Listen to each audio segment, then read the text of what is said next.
ఈరోజు మన తెలంగాణ రాష్ట్రంలో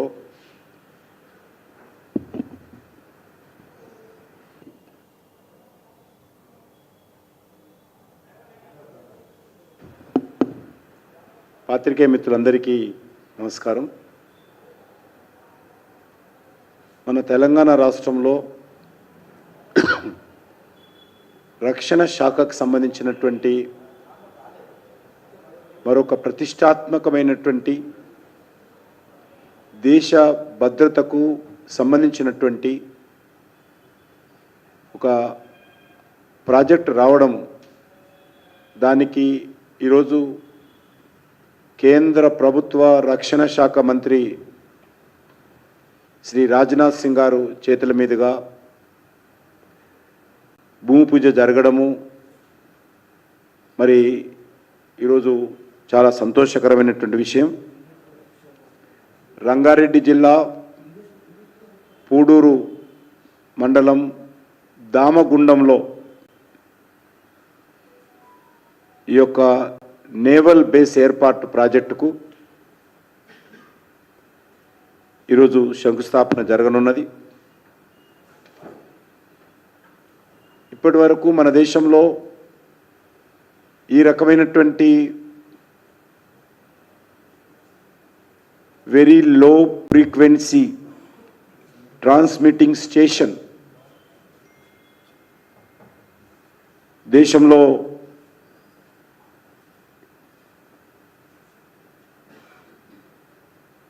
తిరువనవేలి తమిళనాడులో ఒకటే ఉన్నది.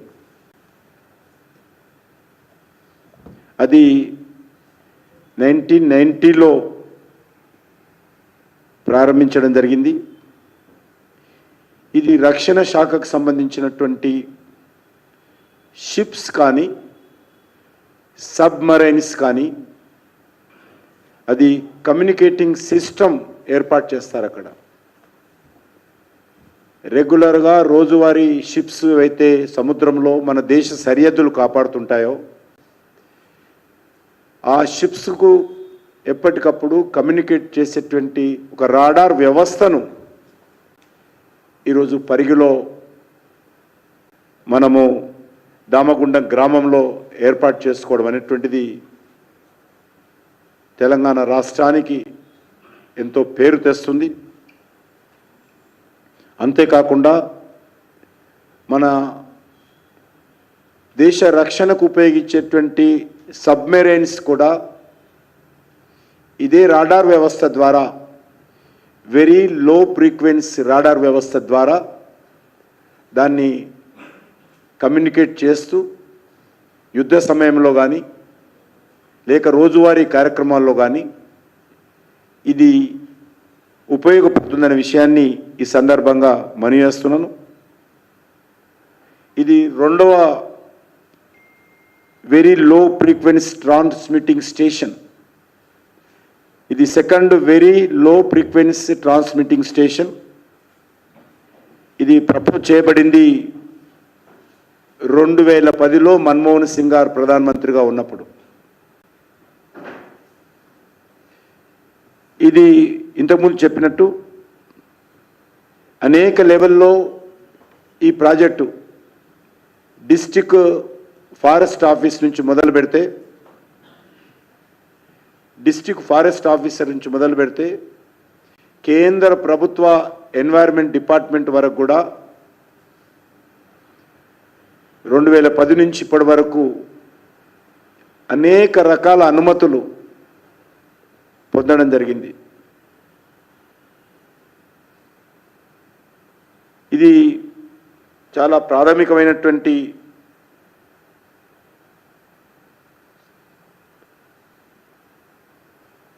కేంద్రము. ఇది దేశానికి సంబంధించినటువంటి విషయం. 2017 డిసెంబర్ 12వ తేదీ నాడు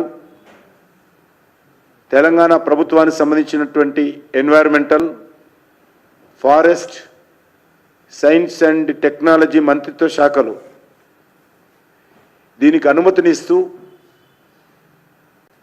జీవో 44ను కూడా ఆ రోజు విడుదల చేయడం జరిగింది. ఈ జీవో ప్రకారము 1174 హెక్టార్ల భూమిని అంటే 2900 ఎకరాలు హైదరాబాద్ డివిజన్ ఫారెస్ట్ డివిజన్లోని దామగుండం ఫారెస్ట్ ప్రాంతాల్లో ఉన్నటువంటి ల్యాండ్ను ఈ యొక్క very low frequency station naval base ఏర్పాటు కోసం ఇవ్వడం జరిగింది. అటవీ సంరక్షణ చట్టం 1980 ప్రకారం విశాఖపట్నంలో ఉన్నటువంటి eastern naval command head quarters ఏదైతే ఉందో దానికి రాష్ట్ర ప్రభుత్వము ఈ యొక్క ల్యాండ్ అనుమతి ఇస్తున్నట్టు ఆ రోజు ఆదేశాలు కూడా ఇవ్వడం జరిగింది. ఇది దేశ భద్రతకు సంబంధించినటువంటి ఈ ప్రాజెక్టు తెలంగాణకే గర్వకారణంగా ఉండబోయేటువంటి ప్రాజెక్టు. దీనిపైన ఇంత కీలకమైనటువంటి ప్రాజెక్టు పైన కొంతమంది రాజకీయాలు చేయడము, ముఖ్యంగా టిఆర్ఎస్ పార్టీ కేసీఆర్ కుటుంబము బాధ్యతారహితంగా వ్యవహరించడము, 2 నాల్కల ధోరణితో వ్యవహరించడము టిఆర్ఎస్ యొక్క దివాలా కోరుతనానికి అద్దం పడతా ఉంది. మీరు అధికారంలో ఉన్నప్పుడు జీవోలు తీస్తారు, పని మొదలు పెడదామని ముందుకు రాగానే వాళ్ళందరూ కూడా రోజు సికింద్రాబాద్లో ఉన్నటువంటి బైసన్ పోలో ల్యాండ్ మాకు సెక్రటరియట్కి ఇవ్వండి, అప్పుడు మాత్రమే మేము పంచనామా చేసి ల్యాండ్ హ్యాండ్ ఓవర్ చేస్తామని చెప్పారు. అన్ని అనుమతులు ఇచ్చేశారు లిఖితపూర్వకంగా, కానీ ల్యాండ్ హ్యాండ్ ఓవర్ చేయడంలో టిఆర్ఎస్ ప్రభుత్వము సెక్రటరీకి సంబంధించినటువంటి బైసన్ పోలో ల్యాండ్ మరి ఆ రోజు లింక్ పెట్టడం జరిగింది. కానీ ఆ రోజు క్రీడాకారులు చాలామంది ఆ యొక్క బైసన్ పోలో ల్యాండ్లో సెక్రటరియట్ కట్టడానికి వీల్లేదు, హైదరాబాద్లో ఆడుకోవడానికి ఎక్కడ కూడా ప్లే గ్రౌండే లేవు, ఉన్నటువంటి సెక్రటరియట్ కడితే అక్కడ ఉన్నటువంటి పరేడ్ గ్రౌండ్ కూడా సెక్యూరిటీ యాంగిల్లో ఇబ్బంది అవుతుంది, అక్కడ ప్రతిసారి ఆర్మీ పరేడ్ చేస్తుంది కాబట్టి బైసన్ పోలో సెక్రటరియట్ కడితే ఇబ్బందులు వస్తాయని చాలామంది కోర్టుకెళ్ళడం, డిఫెన్స్ కానీ పర్యావరణవేత్తలు కానీ హైదరాబాద్ సంబంధించినటువంటి గుడ్ గవర్నమెంట్ సంబంధించినటువంటి వాళ్ళు కానీ ఆ రోజు అక్కడ సెక్రటరియట్కు ల్యాండ్ ఇవ్వొద్దని డిఫెన్స్కి అనేక రకాల ఉత్తరాలు రాసి కోర్టు కూడా వెళ్ళారు. మరి ఈరోజు టిఆర్ఎస్ ఏ రకంగా అధికారంలో ఉన్నప్పుడు ఒక మాట, ప్రతిపక్షంలో ఉన్నప్పుడు ఒక మాట ఏ రకంగా మాట్లాడతారో ఇదొక తాజా ఉదాహరణని ఈ సందర్భంగా మనయేస్తున్నాను. మొదటి నుంచి కూడా తెలుసు టిఆర్ఎస్ పార్టీకి దేశ భద్రత విషయంలో, దేశ రక్షణ విషయంలో బాధ్యతారహితంగా వ్యవహరిస్తుంది. ముఖ్యమంత్రిగా ఉన్నటువంటి కేసీఆర్ గారు మాట్లాడుతూ చైనా సరిహద్దులో మన సైనికులు చైనా ఆర్మీ వెంటబడి కొడితే పారిపోయారు అని మాట్లాడారు. మన తెలంగాణకు సంబంధించినటువంటి ఒక ఆర్మీ ఆఫీసర్ ప్రాణాలు అర్పించి త్యాగాలు చేస్తే ఏ రకంగా ఆ రోజు చైనా సైనికులతో ఘర్షణలో మన సైనికులు పారిపోయి వచ్చారని చెప్పి మాట్లాడారు. ఇదే టిఆర్ఎస్ పార్టీకి సంబంధించినటువంటి నాటి ముఖ్యమంత్రి కేసీఆర్ గారు ఆ రోజు మాట్లాడుతూ సర్జికల్ స్ట్రైక్లో, ఎయిర్ స్ట్రైక్లో సాక్ష్యాలు ఏమున్నాయి, పాకిస్తాన్ చెప్తుంది కదా అసలు జరగలేదని, ఎక్కడ సాక్ష్యాలు ఉన్నాయి, పాకిస్తాన్ చెప్తున్న తర్వాత కూడా ఈ రకంగా మాట్లాడతారని చెప్పి ఆ రోజు కూడా ఇర్రెస్పాన్సిబుల్గా టీఆర్ఎస్ ప్రభుత్వం మాట్లాడినటువంటి విషయాలను ఈ సందర్భంగా గుర్తు చేస్తా ఉన్నాను. టీఆర్ఎస్ పార్టీ కేవలం తన పార్టీ తన కుటుంబ శ్రేయస్సే తప్ప 10 ఏళ్ల పాలనలో దేశం విషయంలో, తెలంగాణ విషయంలో, తెలంగాణ ఉద్యమకారుల విషయంలో, తెలంగాణ ప్రజల విషయంలో అనేక రకాలుగా నిర్లక్ష్యం చేసింది. దేశ భద్రతను అర్థం చేసుకొని దేశ రక్షణకు అవసరమైనటువంటి ఇలాంటి కార్యక్రమాలలో ఎవరు ఎక్కడ ఏ సిటిజన్ కూడా వ్యతిరేకించడానికి వీల్లేదు. ఎక్కడో డిఫెన్స్ దేశమంతా వెతికి ఏ స్థానమైతే బాగుంటుందో, ఎక్కడి నుంచి అయితే మనము షిప్స్ను మానిటరింగ్ చేయవచ్చు, కమ్యూనికేషన్ నెట్వర్క్ పెంచుకోవచ్చు, సబ్మెరైన్స్ ఎక్కడి నుంచి అయితే మానిటరింగ్ చేయొచ్చో, ఎక్కడైతే కమ్యూనికేషన్ నెట్వర్క్ పెంచుకోవచ్చో ఆ స్ట్రాటజిక్ ప్లేస్ను గుర్తించి రక్షణ శాఖ నిర్ణయం తీసుకుంటే ముందుకొచ్చి సహకరించాల్సింది పోయి మళ్ళీ సహకరించిన తర్వాత మాకు ఇష్టం లేదు, మేము పోరాటం చేస్తాము, ఉద్యమం చేస్తాము. ఎవరికి వ్యతిరేకంగా పోరాటం చేస్తారు? కేసీఆర్ని అడుగుతా ఉన్నాను. దేశం యొక్క సెక్యూరిటీకి వ్యతిరేకంగా పోరాటం చేస్తారా? దేశ సమగ్రత వ్యతిరేకంగా పోరాటం చేస్తారా? దేశ రక్షణ శాఖకు వ్యతిరేకంగా పోరాటం చేస్తారా? దేశ సైనికులకు భద్రతకు సంబంధించినటువంటి అంశం మీద వ్యతిరేకంగా పోరాటం చేస్తారా? ఈరోజు కేటీఆర్ చెప్పాలి, కేసీఆర్ చెప్పాలి. ఈ రకమైనటువంటి బాధ్యతారహితమైనటువంటి స్టేట్మెంట్లు సభ్య సమాజం ఖండించాల్సినటువంటి అవసరం ఉందని ఈ సందర్భంగా మనం చేస్తున్నాను.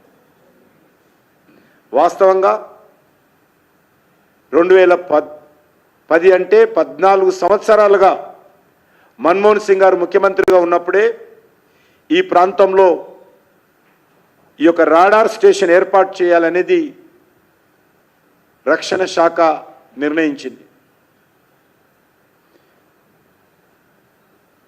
అప్పటి నుంచి ఇప్పటి వరకు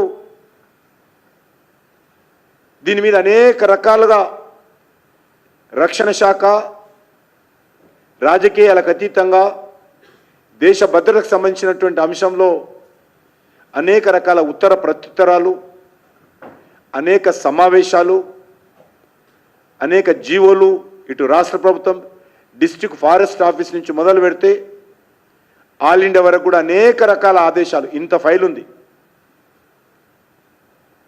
మరి ఈరోజు అంతేకాదు, ఈ యొక్క అటవీ శాఖకు ఏవైతే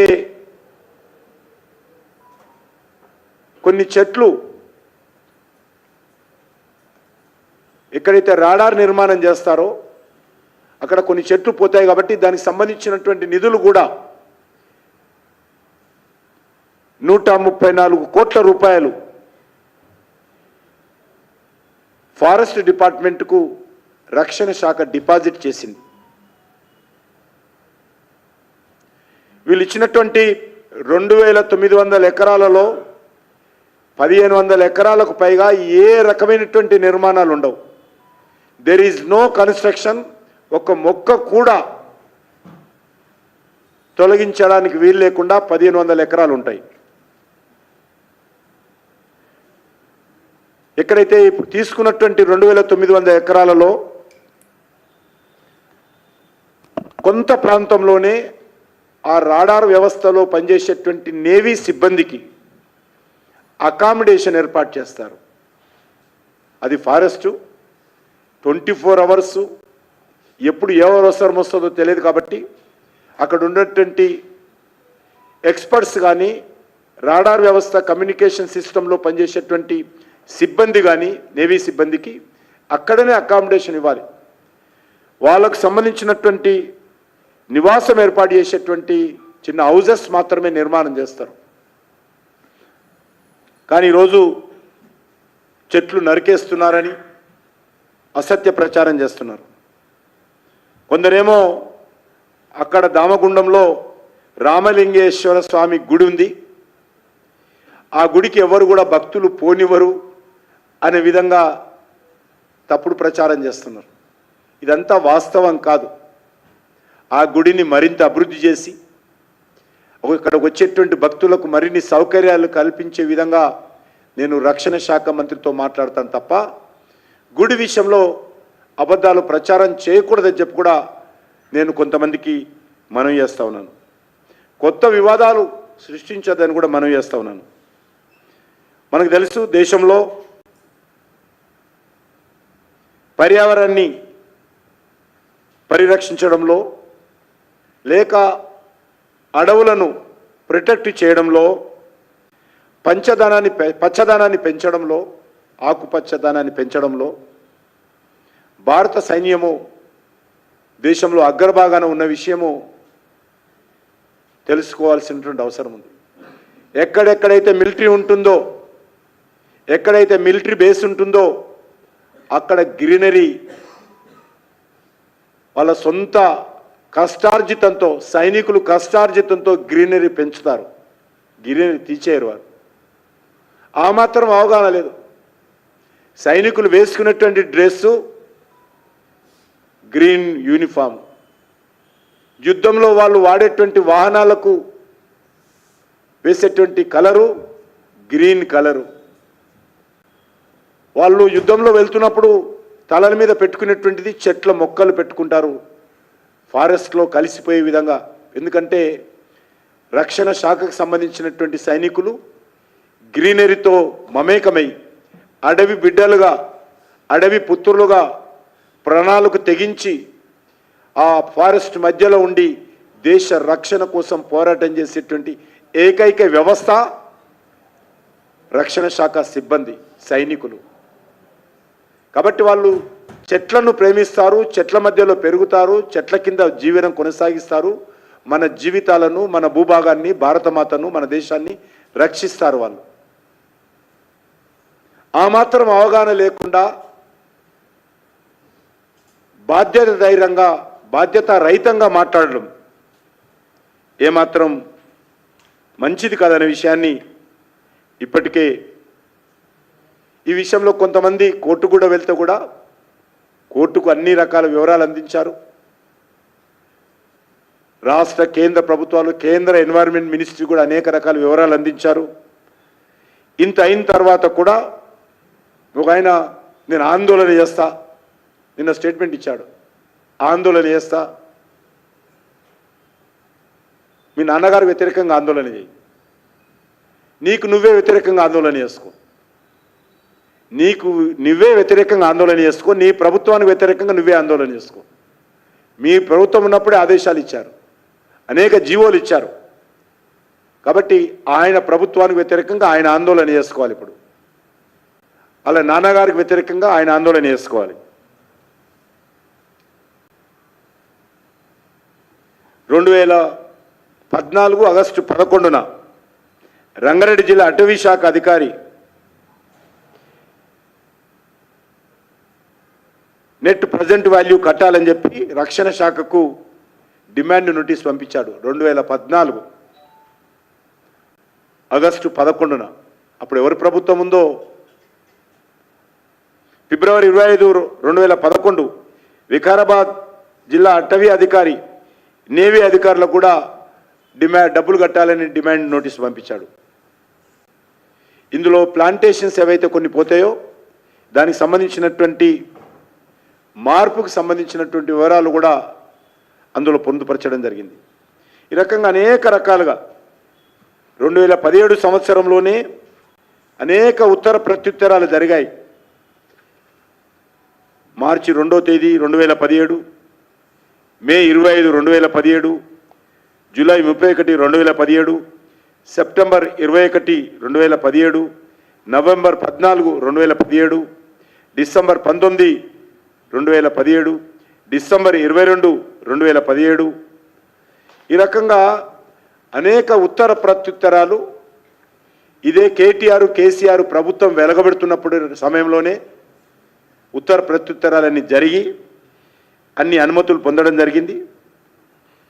ఇక్కడ అటవీ సంపదకు ఏమాత్రం నష్టం జరగదు. కొన్ని ఏవైతే బేస్ ఏర్పాటు చేస్తారో, ఇండ్లు కాలనీ కడతారో వాళ్ళ ఆ చెట్లకు సంబంధించి ప్రత్యామ్నాయంగా మరిన్ని చెట్లు ఏర్పాటు చేస్తారు.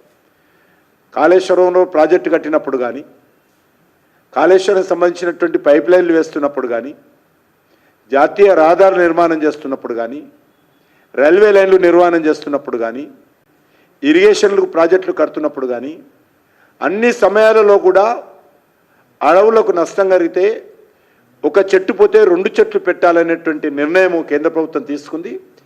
ఆ పరిధిలోనే ఈ యొక్క ప్రాజెక్టు సంబంధించి కూడా కాంపా నిధులు ఏర్పాటు చేసి ప్రత్యామ్నాయ ప్రాంతంలో ట్రీ ప్లాంటేషన్ చేసే విధంగా ఈరోజు అగ్రిమెంట్ కుదిరింది. దాన్ని కూడా ఈరోజు వయలేట్ చేస్తూ రాజకీయం చేయడం ఏమాత్రం సమంజసం కాదన్న విషయాన్ని ఈ సందర్భంగా మనవిస్తున్నాను. నిన్న నాకు రక్షణ శాఖ అధికారులు ఫోన్ చేసి వాళ్ళు తమ అసంతృప్తిని రాజకీయ నాయకులు, తెలంగాణకు సంబంధించినటువంటి రాజకీయ నాయకులు దీన్ని ఇష్యూ చేయడము, అసంతృప్తి వ్యక్తం చేయడం జరిగింది, బాధను వ్యక్తం చేయడం జరిగింది, ఆవేదన వ్యక్తం చేయడం జరిగింది. మేము 14 సంవత్సరాలుగా దీనికోసం తిరుగుతున్నాం. 14 సంవత్సరాలుగా అడిగిన వారందరూ కూడా జవాబులు చెప్తా ఉన్నాం. 14 సంవత్సరాలుగా మరి అనేక రకాల క్లారిఫికేషన్స్ ఇచ్చాము. మొత్తం ఒక యూనిట్ అంతా కూడా దీనికోసమే 14 సంవత్సరాలుగా మేము కష్టపడి పనిచేసి చివరికి ఈరోజు అది కొలిక్కి వచ్చి మేము భూమి పూజ చేసుకున్న సమయంలో ఈ రకంగా మరి రాజకీయ పార్టీలు డిఫెన్స్ విషయంలో, రక్షణ విషయంలో కూడా మాట్లాడము మాకు బాధ కలిగిస్తుందనే విషయాన్ని రక్షణ శాఖ అధికారులు నాతో మాట్లాడినప్పుడు మీరు ఏ రకంగా ఆందోళన చెందడానికి వీల్లేదు. తెలంగాణ ప్రజలు దేశానికి సంబంధించినటువంటి దేశ భద్రత విషయంలో ఎప్పుడు కూడా వెనుకంజ వేయరు, ముందుంటారు. కాబట్టి కార్గిల్ యుద్ధం జరుగుతున్నప్పుడు కానీ, చైనా మన సైనికులతో ఆందోళన జరిగినప్పుడు కానీ, ఊరు గ్రామ గ్రామం కులాలకు అతీతంగా, మతాలకు అతీతంగా అన్ని వర్గాల ప్రజలు కూడా దేశ రక్షణ విషయంలో సైనికులకు అండగా నిలబడిన విషయం, సర్జికల్ స్ట్రైక్ జరిగినప్పుడు కానీ, ఎయిర్ స్ట్రైక్ జరిగినప్పుడు కానీ మరి 4 కోట్ల తెలంగాణ ప్రజలు సంతోషం వ్యక్తం చేసిన విషయాన్ని వాళ్ళకు మనవి చేశాను. ప్రజలందరూ మీ వెనుక ఉంటారు. కొంతమంది స్వార్థ రాజకీయ నాయకులు దుందుడుకు విధానంతో, దివాలకోరు విధానంతో మాట్లాడుతుంటారు, మీరేం పట్టించుకోవద్దని వాళ్ళకు చెప్పడం జరిగింది.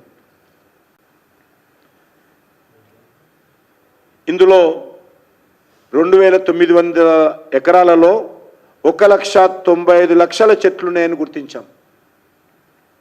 1,95,000 ట్రీస్ ఉన్నాయనేటువంటి గుర్తించడం జరిగింది. ఇందులో కేవలము 1,000-1,500 చెట్లను మాత్రమే రీలొకేట్ చేస్తారు, చెట్లను నరకరు, రీలొకేట్ చేస్తారు. కాబట్టి ఇది ఫారెస్ట్ డిపార్ట్మెంట్ దీనికి సంబంధించినటువంటి నివేదిక ఇవ్వడం జరిగింది. మిగిలిన ఏ రకమైనటువంటి నష్టము అటవీ శాఖ చేకూరచదని కూడా వాళ్ళు స్పష్టంగా చెప్తా ఉన్నారు.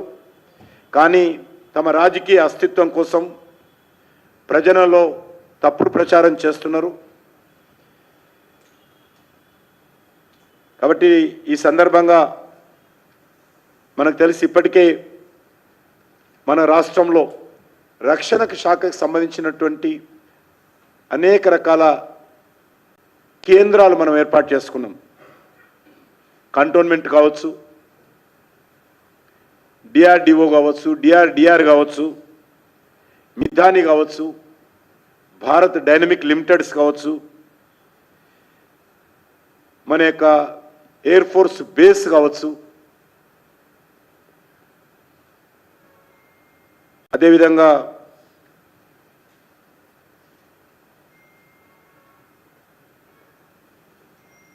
అనేక కేంద్రాలు పనిచేస్తూ ఉన్నాయి. అది డిఫెన్స్, ఎయిర్ ఫోర్స్ 2 ఉన్నాయి. ఈ రోజుతో మన తెలంగాణలో నేవీ బేస్ కూడా రావడము చాలా సంతోషం. మనకి ఇంతకంటే సంతోషం ఉండదు.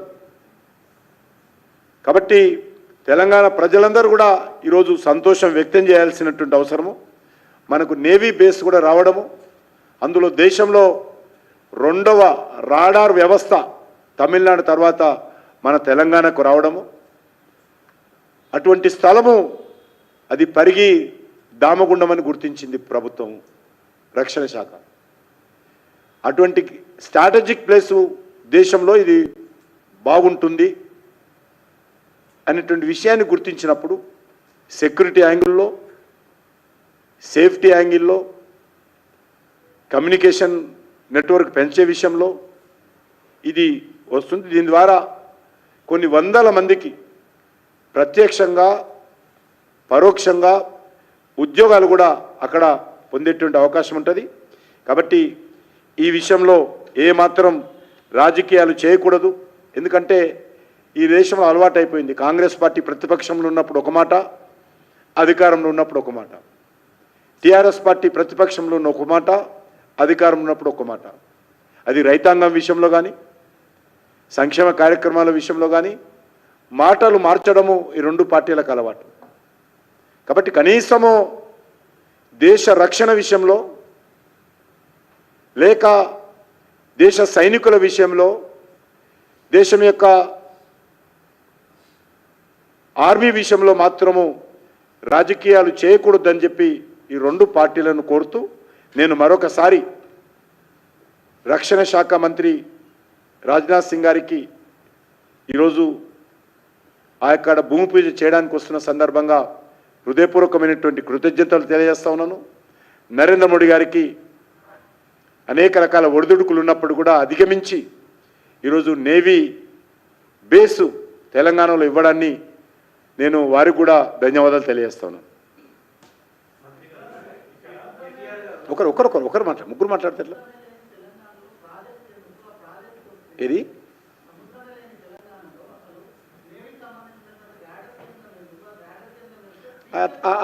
ఈయనకున్నంత తెలివి ఈయనకున్నంత తెలివి అటవీ వాళ్ళకి లేదు, అది మన డిఫెన్స్ వాళ్ళకి లేదు. ఏం చేస్తాం? కేటీఆర్కు ఉన్నంత తెలివి రక్షణ శాఖకు లేదు, ఈయనకే ఎక్కువ ఉంది. మరి దానికి మనం ఏం చేస్తాం చెప్పు? అజ్ఞానులకు ఏం చెప్పగలుగుతాం? ఏం ఖాళీ చెప్తూనే ఉన్నా కదా, నన్ను డీటెయిల్ చెప్తున్నా కదా. ఆయన మస్తు అంటాడు. ఇప్పుడు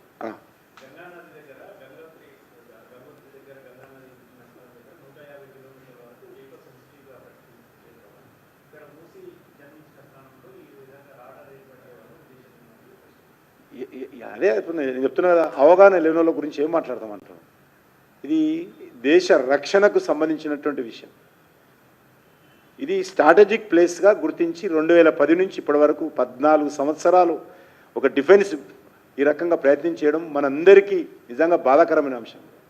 ఇన్ని సంవత్సరాలు ఆలస్యం కావడం, 14 సంవత్సరాలు ఆలస్యం కావడం అనేటువంటిది సభ్య సమాజం అంతా కూడా బాధపడాల్సింది. సహకరించాల్సింది పోయి, ఎదురుపోయి స్వాగతం పలకాల్సింది పోయి, వాళ్ళేమో ఇక్కడ వచ్చేది ఒక క్లబ్బులు కట్టుకోవడంలే, బిల్డింగ్లు కట్టుకోవడంలే, అడ్మినిస్ట్రేషన్ ఆఫీసులు కట్టుకోవడంలే. దేశ రక్షణకు సంబంధించిన వ్యవస్థను ఇది ఒక స్ట్రాటజిక్ ప్లేస్గా గుర్తించారు.